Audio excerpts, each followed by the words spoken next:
大家好，我是小木，今天又和大家见面了。沈阳今天很冷啊，也都雨夹雪了。希望大家呀，在冷的过程中啊，记得就要加衣裳啊。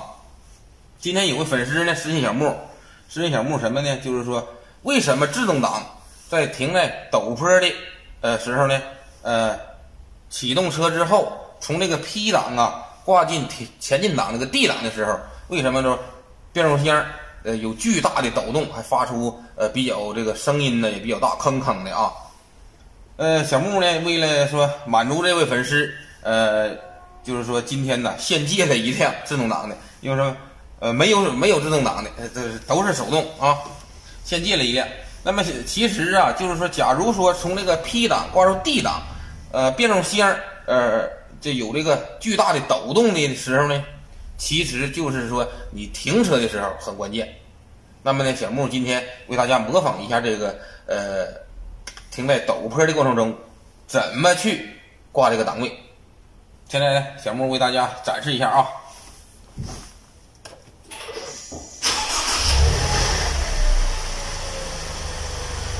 你说这玩意儿它不值钱，你说它不值钱，它都自动的，它不值钱谁信呢？对不？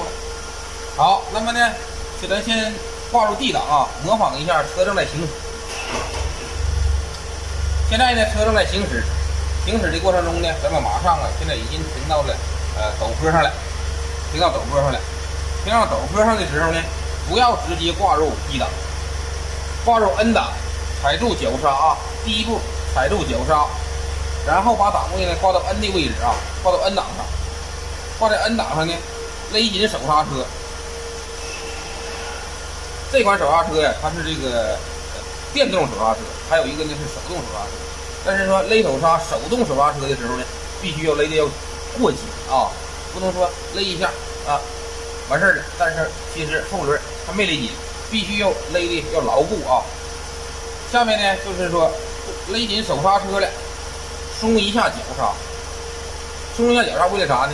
为了这个车呀自然的，不要说让它前边那个两个轱辘啊，那个半轴啊和那个变速箱里边发生扭力啊。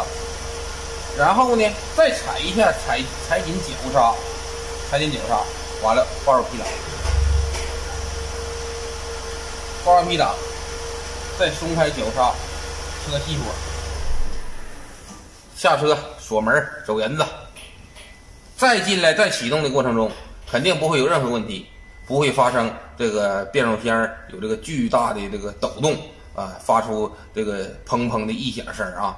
其实说在这个发出异响的声的时候呢，变速箱呢其实内部结构啊，小木都不细讲了，有损害没？肯定有损害，但是损害的呢就是 P 档那个齿呢和这个 P 档这个位置这个挂钩啊，它们之间有磨损。